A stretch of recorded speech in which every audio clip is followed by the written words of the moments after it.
हरे कृष्णा। आप सभी का स्वागत करना चाहेंगे हमारे साप्ताहिक भगवद गीता के 10वें अध्याय के चर्चा सत्र में। प्रारंभ करते हैं प्रार्थना से। प्रपन्न पारिजाताय तोत्र वेत्रैकपाणये ज्ञानमुद्राय कृष्णाय गीतामृतदुहे नमः।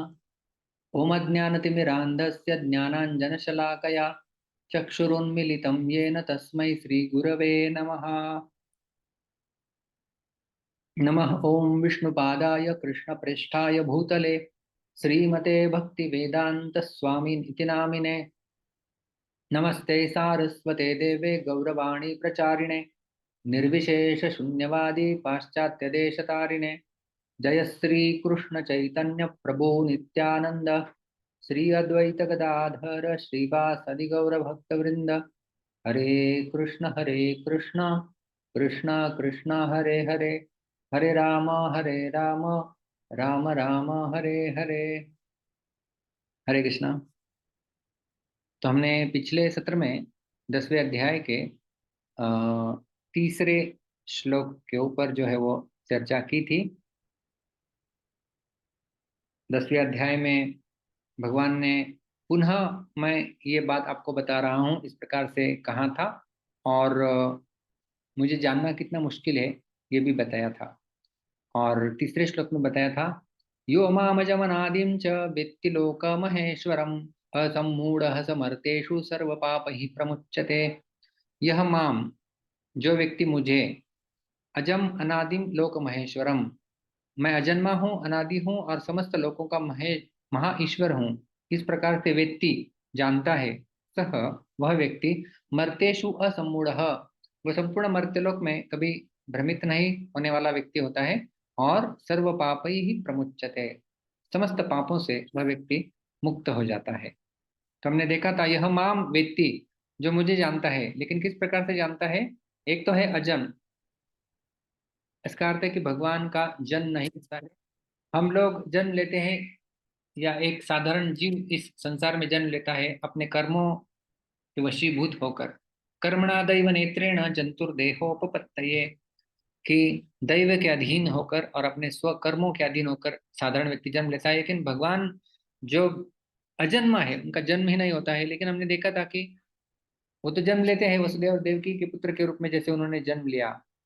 तो देवकी स्वयं भगवान से कहती है कि आप अजन्मा हो, लेकिन आप हमारे सामने प्रकट हुए हो।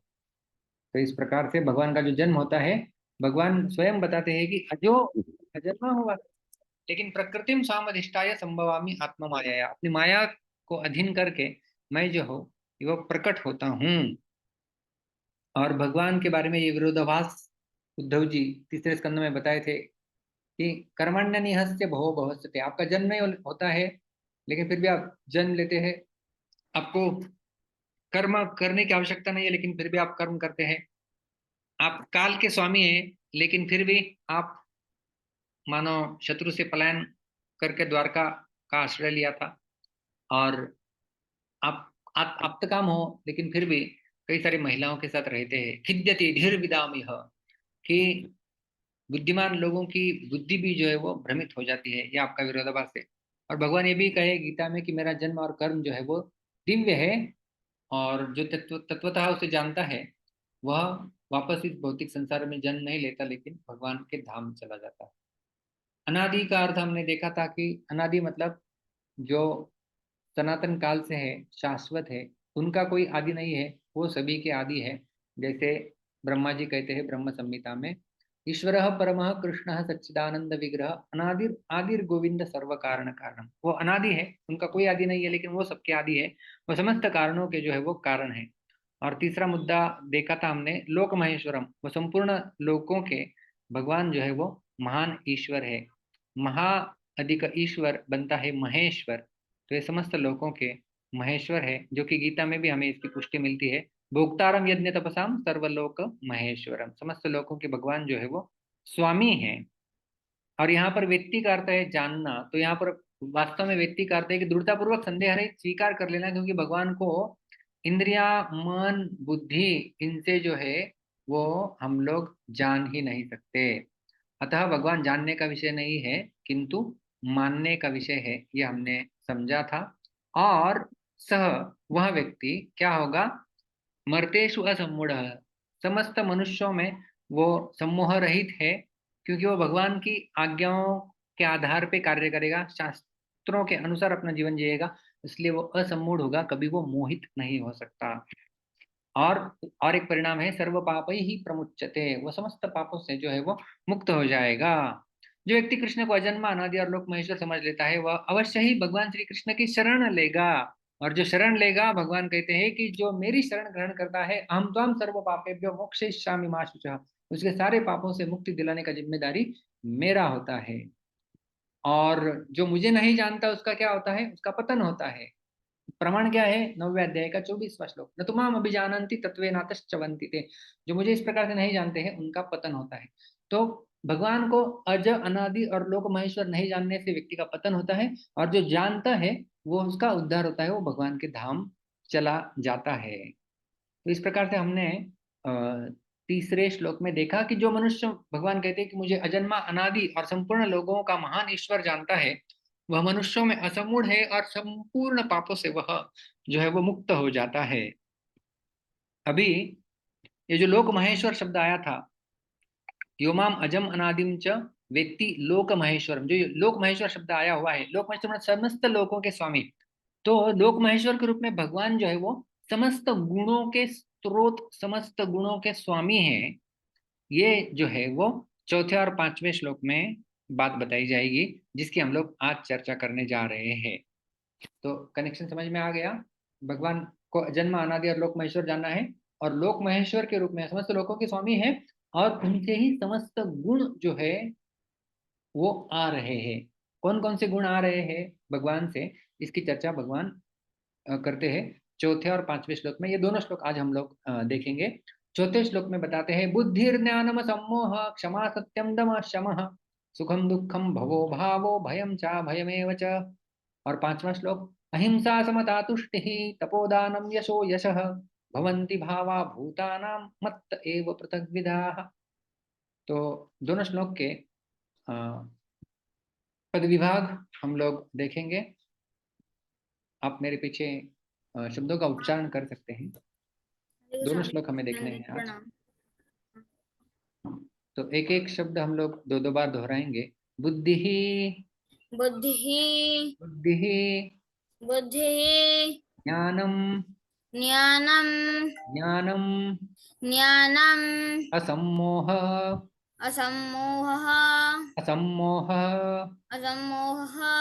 यहाँ पर जो है वो विसर्ग का रेफ में परिवर्तन हो जाता है, संधि हो जाता है। बुद्धिर्ज्ञानम सम्मोह, बुद्धिर्ज्ञानम सम्मोहः, क्षमा, क्षमा, क्षमा, क्षमा, सत्यम, सत्यम, सत्यम, सत्यम, दमः, दमः, दमः, दमः, शमः, क्षमः, शमः, क्षमः, सुखम, सुखम, सुखम, सुखम, दुःखम, दुःखम, दुःखम, दुःखम, भवः, भवः, भवः, भवः, अभावः, अभावः, अभावः, अभावः, भयम, भयम, भयम। भयम। यहाँ पर जो दोनों विसर्ग है वो ओ में परिवर्तित हो जाते हैं। भवो, भावो। भवो, भावो। तो मैंने पिछली बार भी बताया था आपको, ये अवग्रह, ये एस, अंग्रेजी एस जैसा जो साइन दिखता है, तो वहां पर जो है वो अगले शब्द का अ छिपा हुआ रहता है। तो प्रोनाउंसिएशन करते समय उसका उच्चारण नहीं किया जाता है, लेकिन वो अद्यावत है ऐसा समझना चाहिए। जैसे अभाव शब्द है, तो यहाँ पर अ जो है वो अवग्रह के अंदर एंग पदांतात अति, ये एक पाणिनियन सूत्र है, उसके अनुसार ये संधि होती है। तो भवो, भावो, ऐसा इसका उच्चारण होता है। च, च, च, च, अभयम, अभयम, अभयम। अभयम, च और अ यहाँ पर सवर्ण दीर्घ संधि हो जाती है। चा भयमेव, च भयमेव, एव, एव, एव, च। च। तो संपूर्ण श्लोक एक एक पाठ के साथ गाएंगे। बुद्धिर्ज्ञानम सम्मोह, बुद्धिर्ज्ञानम सम्मोहः, क्षमा सत्यम दमः शमः, क्षमा सत्यम दमः शमः सुखम दुःखम भवो भावो सुखम दुःखम भवो भावो भयम चा भयमेव च। भयं च भयमेव च। हम लोग अगला श्लोक बाद में देखेंगे, पहले और एक इसका उच्चारण कर लेते हैं। मीना माता जी, आपको अनम्यूट किया है। हरे कृष्ण प्रभु जी, पंचांग प्रणाम। बुद्धिर्ज्ञानम सम्मोहः क्षमा सत्यम दमः शमः दुःख सुखम दुःखम भवो भावो भयं च भयमेव च। हरे कृष्ण। हरे कृष्ण। और एक बार नीलेश जी, मेरे पीछे हरे कृष्ण बोलिए, प्रभु जी। मेरे पीछे हाँ बोलिए। हाँ हाँ हाँ। प्रभु जी। बुद्धिर्ज्ञानम सम्मोह। बुद्धिर्ज्ञान ज्ञानम असम्मोह। यहाँ पर सब लोग ध्यान दीजिए, बुद्धि र का उच्चारण करना है यहाँ पर, रेफ। सब लोग बुद्धिर बुद्धिर्ज्ञानम सम्मोह बुद्धिर्ज्ञानम असम्मोह। क्षमा सत्यम दमः शमः क्षमा सत्यम दम शमः सुखम दुःखम भवो भावो सुखम दुःखम भवो भावो भयं चा भयमेव च। भयं च अभयम अभयमय च एवं च भयं चा भयमेव च। भयं च अभयमेव च भयं चा भयमेव च। भयं च अभयमय च। प्रभु जी आप मैं नीचे वाला पढ़ रहा था। आप नीचे वाला मत पढ़िए, अच्छा आपको हाँ ऊपर मेरा कर्सर है, ठीक है। हाँ हाँ। चलो अगला श्लोक देखते हैं, दिव्य कृष्ण प्रभु पुनः। हाँ प्रभु जी। अहिंसा अहिंसा अहिंसा अहिंसा समता समता समता समता तुष्टिः तुष्टिः तुष्टिः तुष्टिः तपः तपः तपः तपः दानम दानं दानम। दानं तो विसर्ग ओ में परिवर्तन हो जाता है, तपो दानम तपोदानं यशः यशः यशः यशः अयशः अयशः अयशः। अयशः विसर्ग बन के क्या बनेगा? विसर्ग ओ में परिवर्तन और अवग्रह आएगा, यशो यशः यशो यशः भवन्ति भवन्ति भवन्ति भवन्ति भावाः भावाः भावाः भावाः भूतानां भूतानां भूतानां। भूतानां विसर्ग का लोप हो जाता है, भावा भूतानां भावा भूतानां मत्तः मत्तः मत्तः मत्तः एव एव एव। एव विसर्ग का लोप यहाँ पर भी, मत्त एव मत्त एव पृथग्विधाः पृथक्विधाः पृथग्विधाः। पृथक्विधाः। पूर्ण श्लोक एक एक बात के साथ। अहिंसा समता तुष्टिः अहिंसा समता तुष्टिः तपोदानं यशो यशः तपोदानं यशो यशः भवन्ति भावा भूतानां भवन्ति भावा भूतानां मत्त एव पृथग्विधाः। मत्त एव पृथक्विधाः। उत्तम, धन्यवाद। धन्यवाद प्रभु जी, दंडवत प्रणाम। पुनीता माता जी, मैंने आपको अनम्यूट किया है, हरे कृष्ण प्रभु मेरे पीछे बोलिए। जी प्रभु। अहिंसा समता तुष्टिः। अहिंसा समता तुष्टि तुष्टि नहीं, तुष्टि केवल, तुष्टिः।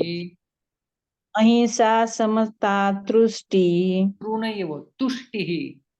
तुष्टि हाँ, अहिंसा समता तुष्टिः अहिंसा समता तुष्टि तपोदानं यशो यशः तपोदान यशो यश भवन्ति भावा भूतानां भवन्ति भावा भूतानां मत्त एव पृथग्विधाः। मत एव पृथग्विघ्नाः। उत्तम, धन्यवाद। थैंक यू प्रभु, दंडवत प्रणाम। गौरांगी है क्या? पंकज। हरे कृष्णा प्रभु जी, दंडवत प्रणाम। हरे कृष्णा। अहिंसा समता तुष्टिः अहिंसा समता तुष्टिः तपोदानं यशो यशः तपोदानं यशो यशः भवन्ति भावा भूतानां मत्त एव पृथग्विदाः। मत्त एव पृथग्विदाः। धन्यवाद। हरि बोल, हरे कृष्णा। तो ये श्लोक, 2 श्लोक हमने इनका उच्चारण किया। अभी दोनों श्लोकों का अन्वय हम लोग एक साथ देखने वाले हैं। तो इन 2 श्लोकों में भगवान श्री कृष्ण जो है वो 20 गुणों की चर्चा कर रहे हैं। संपूर्ण श्लोक यदि हम लोग देखेंगे तो बड़ा मजेदार है। बुद्धि ही, संपूर्ण श्लोक ही यहाँ पर लिखा गया है अन्वय करके, और ये 20 गुण है। क्योंकि बुद्धिर्ज्ञानम सम्मोह क्षमा सत्यम दमः शमः सुखम दुखम भवो भावो भयम च भयमेव च अहिंसा समता तुष्टिः तपोदानम यशो यशः। तो ये 20 गुण भगवान ने बताए हैं। और भूतानाम पृथक विदाः भावाः, भूतानाम यानी समस्त जीवात्माएं, पृथक विदाः का अर्थ होता है विभिन्न प्रकार के, भावाः यानी भाव।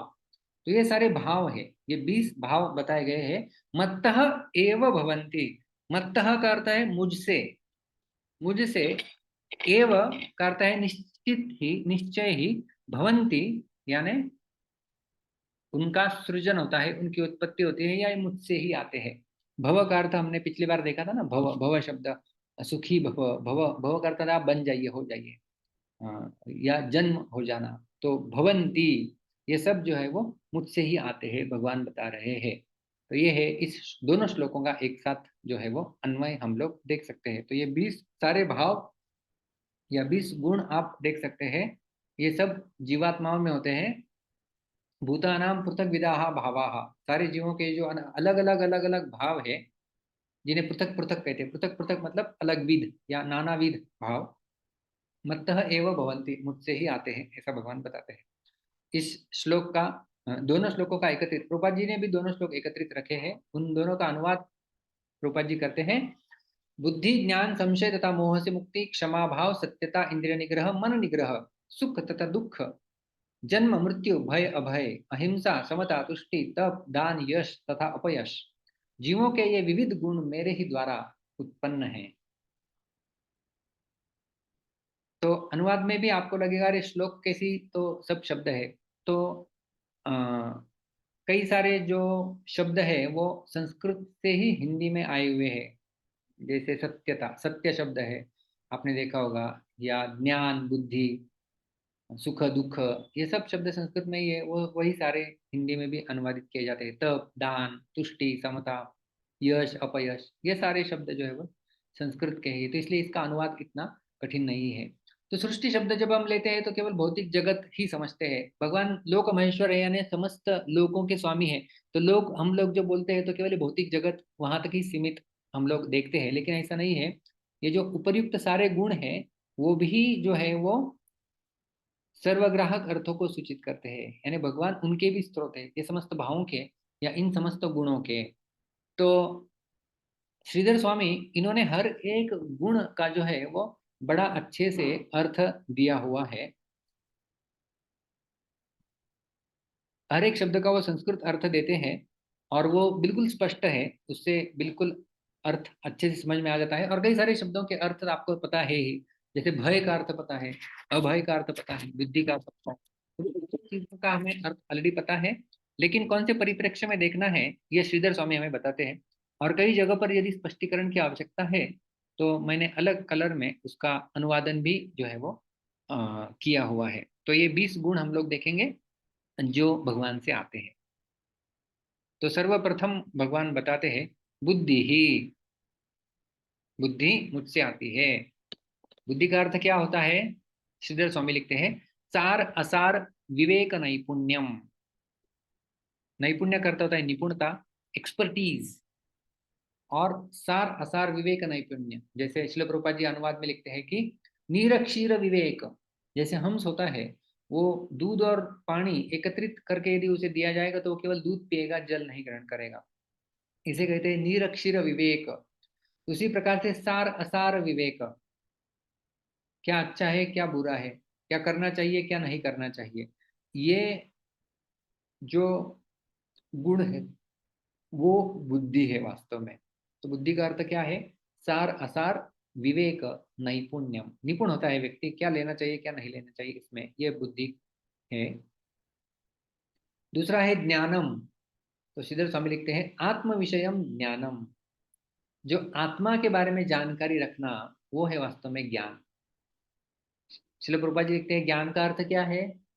अ, भौतिक वस्तुएं और आध्यात्मिक वस्तुएं इनमें भेद करना सीखना, वो है ज्ञान। What is the difference between matter and spirit? तो प्रभुपाद जी लिखते हैं अपने तात्पर्य में कि ऐसे कई सारे यूनिवर्सिटीज है जो आपको केवल भौतिक ज्ञान प्रदान करती है लेकिन आध्यात्मिक ज्ञान नहीं प्रदान करती, तो वो वास्तव में ज्ञान नहीं दे रहे हैं। तो आत्मा के विषय में जो जानकारी है या अध्यात्म के विषय में जानकारी, भगवान के विषय में जानकारी, उसे जो है वो ज्ञान में हमने लेना चाहिए। तो ये ज्ञान ये भी भगवान से ही आता है। ये सारे गुण बाय द वे हमें क्या देखना है?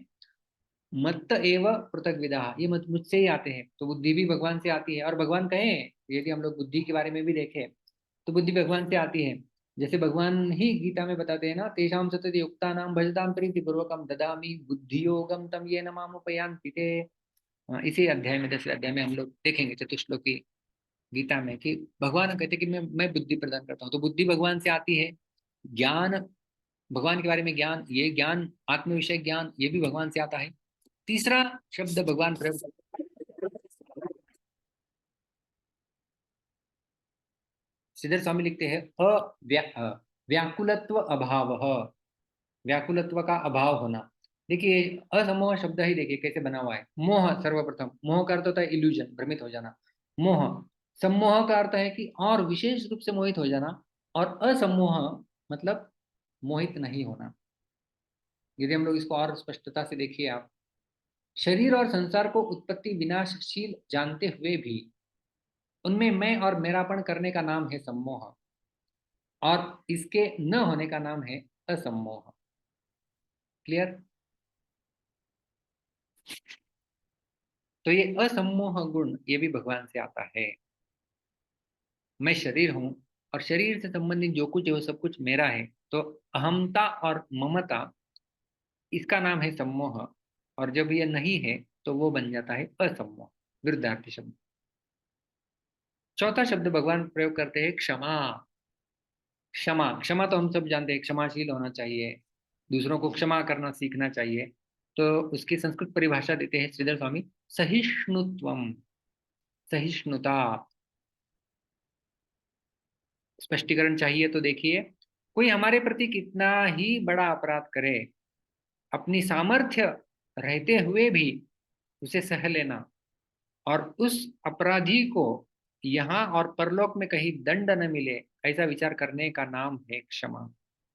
तो यह होती है क्षमा, सहिष्णुता। सहनशील होता है व्यक्ति, अपने प्रति अपराध करने वालों को भी वो क्षमा कर देता है। जैसे हम लोग जानते हैं हरिदास ठाकुर, हरिदास ठाकुर इनको कई सारे मार्केट प्लेस में, जब 22 मार्केट प्लेस में पीटा गया, तब वो भगवान से क्या प्रार्थना करते हैं कि भगवान ये लोग जानते नहीं है कि ये लोग क्या कर रहे हैं, कृपया इन्हें क्षमा कर देना। तो ये क्षमा, ये बड़ा विशेष गुण है जो भगवान से ही आता है। पांचवा है सत्यम। सत्यम की परिभाषा देते हैं श्रीधर स्वामी, यथार्थ भाषणम। यथार्थ भाषणम, जैसा है वैसा बोलना, वो है सत्य। स्पष्टीकरण देखेंगे तो जैसा सुना, देखा और समझा है, उसी के अनुसार अपने स्वार्थ और अभिमान का त्याग करके दूसरों के हित के लिए वैसा का वैसा कह देना, उसका नाम है सत्य। कितनी स्पष्ट परिभाषा दी गई है। जो हमने सुना है, देखा, सुना है कानों से, आंखों से देखा है, बुद्धि से समझा है, उसी के अनुसार बोलना है, लेकिन अपना स्वार्थ और अभिमान का त्याग करके और केवल दूसरों का हित जिसमें है वैसे के वैसे बोल देना, ये है सत्य की परिभाषा, यथार्थ भाषणम। देखिए ये संपूर्ण जो यहाँ पर नीले अक्षरों में लिखा गया है, वो बिल्कुल उसका सार के रूप में सिद्ध स्वामी लिखे हैं, यथार्थ भाषण। इसे कहते हैं इलेक्वेंस, ट्रुथ स्पोकन कंसाइजली, कम से कम शब्दों में जो है वो परिभाषा दी जाती है। सत्य की परिभाषा है यथार्थ भाषणम। छठा गुण या भाव है दमः। दमः का अर्थ बताते हैं श्रीधर स्वामी, बाह्य इंद्रिय संयम। बाह्य इंद्रिय, हमारी जो इंद्रियां हैं उनको संयम रखना। परमात्मा प्राप्ति का उद्देश्य रखते हुए इंद्रियों को अपने अपने विषयों से हटाकर अपने वश में करने का नाम है दम। तो दम का अर्थ होता है अपने इंद्रियों के ऊपर नियंत्रण करना। और अगला है शमः। शमः का अर्थ है अंतःकरण संयम, मन को सांसारिक भोगों के चिंतन से हटाने का नाम है शम। तो सारांश में शम का अर्थ होता है इंद्रिय निग्रह, क्षमा करना, दमः। दमः का अर्थ होता है इंद्रियों के ऊपर नियंत्रण, बाह्यकरण संयम। और शमः का अर्थ होता है अंतःकरण संयम, यानी मन के ऊपर नियंत्रण। तो इंद्रियों के ऊपर नियंत्रण हो गया दम, और मन के ऊपर नियंत्रण हो गया शम। तो शम और दम शब्द कई जगह पर हमें पाए जाते हैं। शमोदम तपश्चौचम शांतिरार्जवमेव च ज्ञान विज्ञान आस्तिक्यम ब्रह्म कर्म स्वभाव। जब ब्राह्मणों के कर्तव्य में शम दम पाया जाता है, और भगवान को कौन से गुण प्रसन्न करते हैं उसमें भी शम दम इनका जो है वो वर्णन आता है। तो दम का अर्थ होता है इंद्रिय निग्रह, शम का अर्थ होता है मनोनिग्रह। अगला शब्द बताते हैं भगवान सुखम। तो सुख की परिभाषा क्या है? श्री स्वामी लिखते हैं अनुकूल संवेदनीयम सुखम। अनुकूल संवेदनीयम, जो अनुकूल संवेदनाएं हैं, शरीर मन इंद्रियों के अनुकूल परिस्थिति के प्राप्त होने पर हृदय में जो प्रसन्नता होती है उसका नाम है सुख। किसे किसे कहते हैं सुख? शरीर मन इंद्रिया, इनके जो अनुकूल परिस्थिति प्राप्त हो जाती है, और अनुकूल परिस्थिति प्राप्त होने पर हृदय में जो आह्लाद प्रसन्नता उत्पन्न होती है उसे हम लोग जो है वो सुख कहते हैं। और दुख क्या होगा फिर? उसके विपरीत। भगवान कहते हैं प्रतिकूल संवेदनीयम। दुख का अर्थ है प्रतिकूल, जो प्रतिकूल परिस्थिति आती है। इसी प्रकार से शरीर मन इंद्रियों की प्रतिकूल परिस्थिति जब आ जाती है, तो प्रतिकूल परिस्थिति के प्राप्त होने पर हृदय में जो अप्रसन्नता होती है, जो मुझे अच्छा नहीं लगता है, उसका नाम है दुख। कितनी क्लियर स्पष्ट परिभाषा दी गई है। तो जो अनुकूल लगता है तो वो है सुख, और हमारे मन इंद्रिया शरीर इनके प्रतिकूल है तो वो है दुख। और 10वां शब्द कहते हैं भगवान भवः। भव यानी उत्पत्ति या जन्म, वो भी भगवान से ही आता है। और अभावः 11वां शब्द, जिसका अर्थ है प्रलय और मृत्यु, वो भी जो है वो भगवान से ही आता है।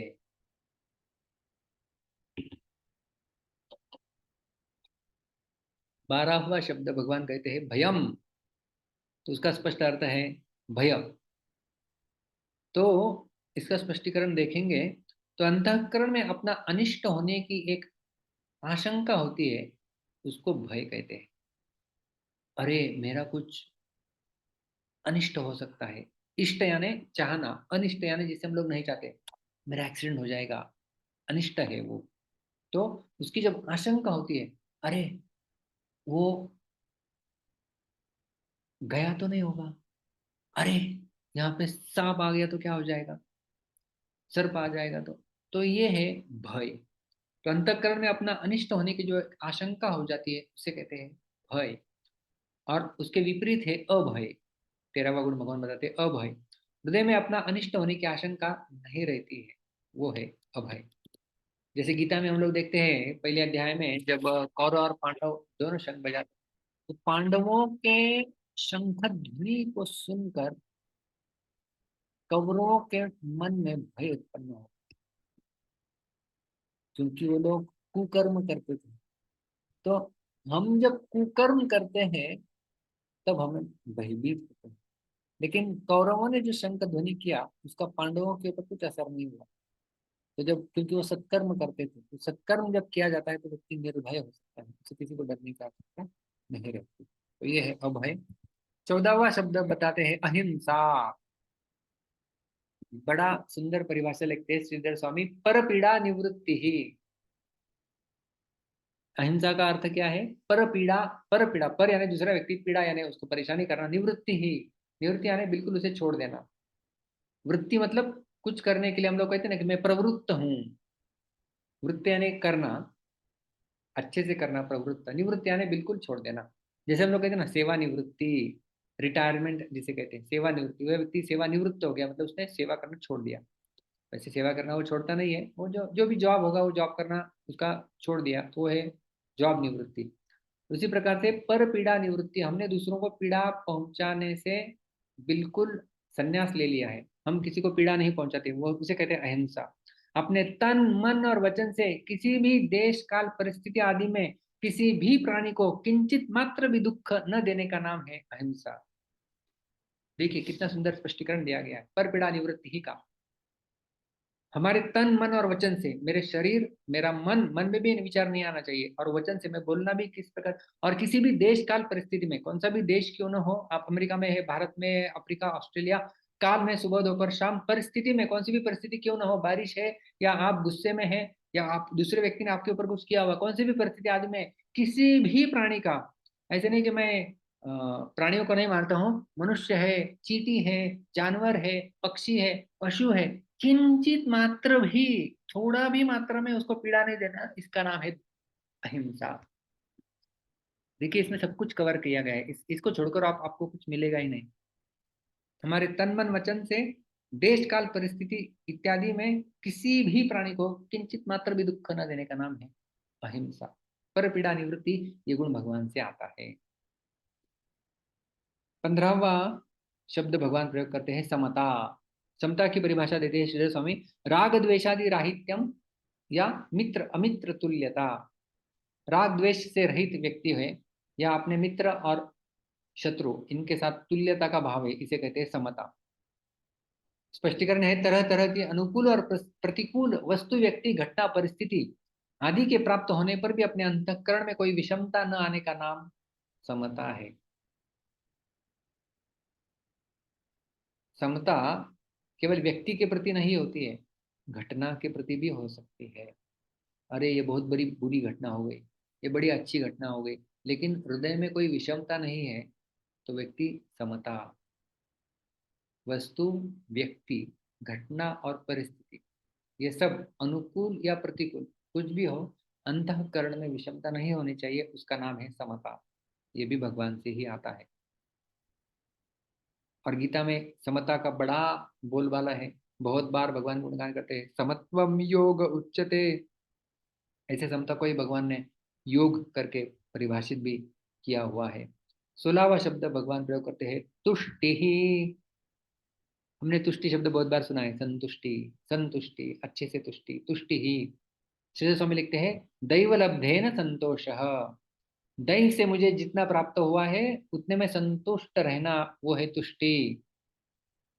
स्पष्टीकरण देखिए, आवश्यकता ज्यादा रहने पर भी कम मिले तो उसमें संतोष करना, तथा और मिले ऐसी इच्छा का न रहना, इसे कहते हैं तुष्टि। यह है संतुष्टि। दैवलब्धेन संतोष, मराठी में जिसे कहते हैं हेविले अनंते तैसे की रहावे चित्ती असुद्यावे समाधान। ये समाधान क्या है? ये तुष्टि है, ये संतोष है। भगवान ने जितना कुछ दिया हुआ है उसमें मुझे संतुष्ट रहना है, या और मिले ये दिल मांगे मोर, इस प्रकार की अभिलाषा न हो, उसे भी तुष्टि कहते हैं। 17वां शब्द भगवान कहते हैं तप। तप का अर्थ है तपस्या, शरीरादि वक्षमाणम। तो अपने कर्तव्य का पालन करते हुए जो कुछ कष्ट आ जाए, प्रतिकूल परिस्थिति आ जाए, उन सबको प्रसन्नता पूर्वक सहने का नाम है तप। जैसे हम लोग उपवास इत्यादि करते हैं तो शरीर आदि वक्षमाणम कहते हैं कि शरीर से। तो गीता के 17वें अध्याय में जब हम आगे जाके चर्चा करेंगे तो वहां पर तप भी 3 प्रकार से किए गए हैं। शरीर का तप अलग है, मन का तप अलग है, वाणी का तप अलग है।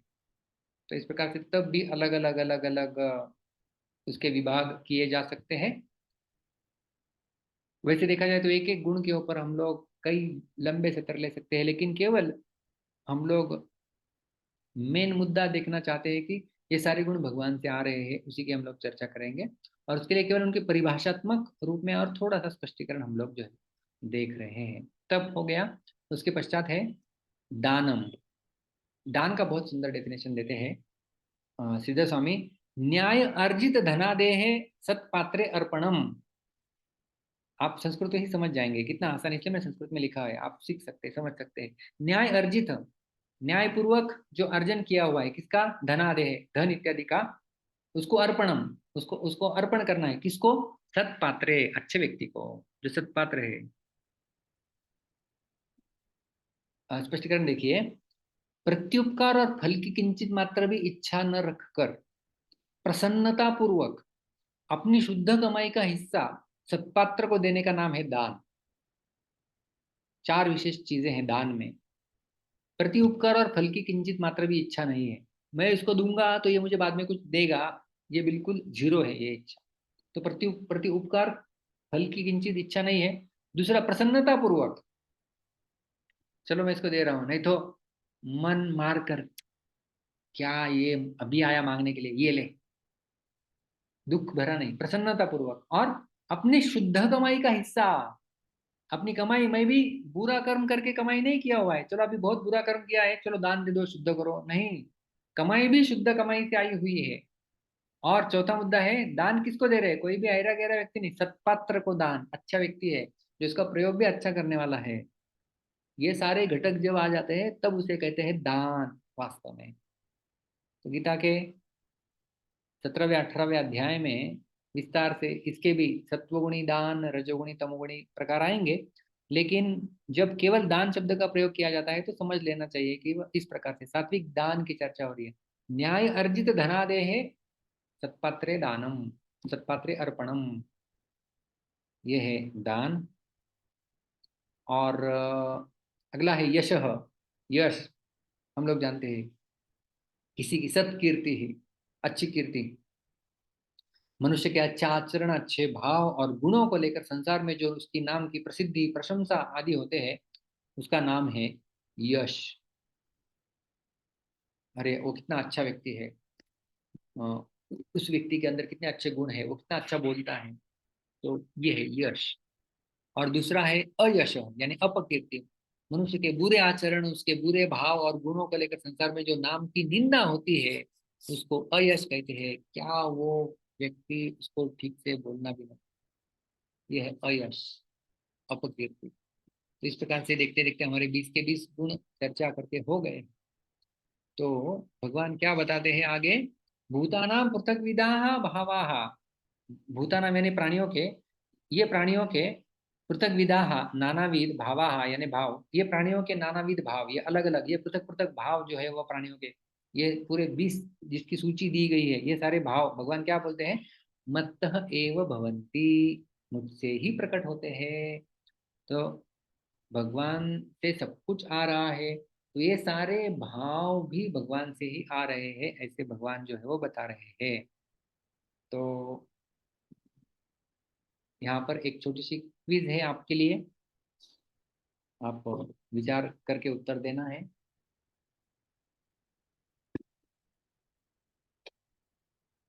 ये सब तो गुण भगवान से आए, हमने देखा 20 के 20 गुण जो है, ये पूरी सूची जब हम लोग देखें तो ये गुण सब भगवान से आए। हम समझ सकते हैं कि बुद्धि, ज्ञान, असम्मोह, क्षमा, सत्य सब भगवान से आया, लेकिन कुछ गुण है जो विरोधी लगते हैं, ये कैसे भगवान से आ सकते हैं, ये मेरा प्रश्न है। तो नकारात्मक भाव भगवान से कैसे प्रकट होते हैं, जैसे दुख, भय, अयश, ये कैसे भगवान से आ सकता है, कुछ है तर्क किसी का? ठीक है, सुख भगवान से आएगा, दुख कैसे भगवान से आ सकता है? अभय भगवान से आएगा, भय कैसे आ सकता है? जी मीना माता जी, कुछ बोलना चाहेंगे आप? हरे कृष्णा प्रभु जी, पंचांग प्रणाम प्रभु जी। मुझे ऐसा लगता है कि जब हम भगवान से कनेक्टेड नहीं होते तब ये सारी प्रॉब्लम्स क्रिएट होती है। अगर हम निरंतर कनेक्टेड है तो काफी हद तक हम इन सब चीजों से बच के रह सकते हैं, इन दुर्गुणों से, या ये जो भी भय वगैरह इसको जो भी कहा जाता है। जी जी जी, बहुत अच्छे, हरे बहुत अच्छे। कृष्ण। जब हम भगवान से कनेक्टेड है तो अच्छे गुण है, भगवान से डिसकनेक्टेड है तो ये दूसरे वाले गुण देख सकते हैं। जी संतोष जी, आप कुछ बोलना चाहेंगे? हाँ प्रभु जी, हरे कृष्णा। हरे कृष्णा। भगवान की जो माया है, माया के कारण इस दुख और भय, अयश, अपयश आते हैं, माया के कारण। जी हाँ, बिल्कुल सही। भयम द्वितीया अभिनिवेशितः स्यात् भागवत में बताया गया है कि भय क्या है वास्तव में, द्वितीय अभिनिवेश, मतलब भगवान को छोड़कर दूसरी किसी चीज में आपका अभिनिवेश हो गया है, आपका चित्त लग गया है, उसे कहते हैं भय। तो एक भय। उदाहरण से हम लोग अभी समझेंगे। बहुत अच्छा आप सब लोग बोल रहे हैं।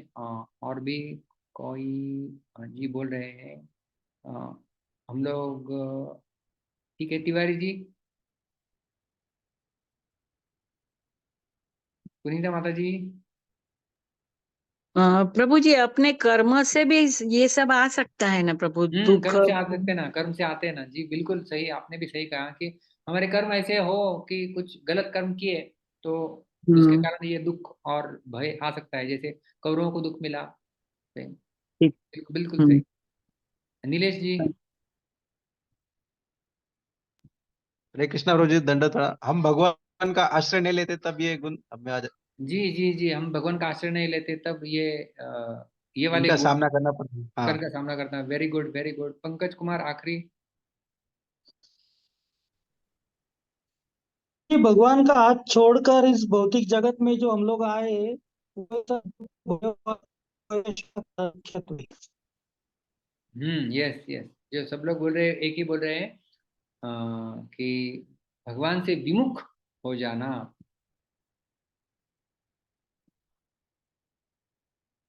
तो एक उदाहरण से हम लोग इसको स्पष्ट करना चाहेंगे। सारे सब लोगों ने बड़े सुंदर उत्तर दिए, बहुत बहुत धन्यवाद।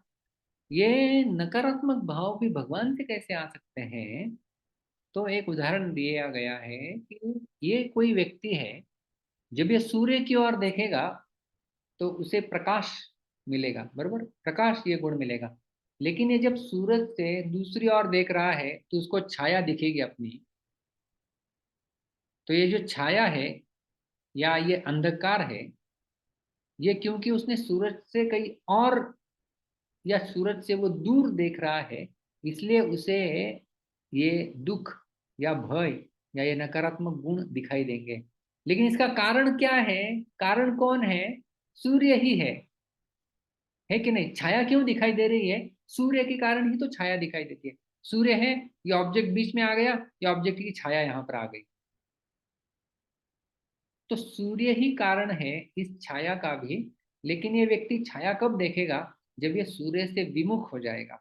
जब सूर्य के सन्मुख रहेगा तो केवल प्रकाश दिखेगा, सूर्य से विमुख हो जाएगा तो केवल अंधकार दिखेगा। तो इसी प्रकार से ये सारे गुण भगवान से आते हैं, ऐसा हम लोग कह सकते हैं। तो इस प्रकार से आज हमने दो श्लोकों में, चौथे और पांचवें श्लोक में, जो 20 गुणों की चर्चा भगवान ने की है, ये जो 20 गुण, इनकी चर्चा भगवान किए हैं। बुद्धि ज्ञान असम्मोह क्षमा सत्यम दम शमः सुखम दुखम भवो भावो भयम चा भयमेव च अहिंसा समता तुष्टि तपोदानम यशो यशः भवन्ति भावा भूतानां मत्त एव पृथग्विदाः। भूतानां पृथग्विदाः भावाः, ये भूतों के, ये प्राणी मात्राओं के जो सब भाव है अलग अलग, ये मत्तः एव भवन्ति, ये मुझसे ही आते हैं। इस प्रकार से भावों के बारे में जो है वो भगवान ने इन दो श्लोकों में चर्चा की। और भगवान भावों के रूप में सबके स्रोत भगवान है, ये अभी चौथे और पांचवें श्लोक में बताया। अभी व्यक्तियों के रूप में भी भगवान ही सभी के स्रोत है, ये भगवान जो है छठे श्लोक में बताएंगे, जिसकी चर्चा हम हमारे अगले सत्र में करेंगे। तब तक के लिए बहुत बहुत धन्यवाद। हरे कृष्णा। ग्रंथराज श्रीमद् भगवद गीता की जय, श्रील प्रभुपाद की जय। किसी का कोई प्रश्न है तो हम लोग ले सकते हैं।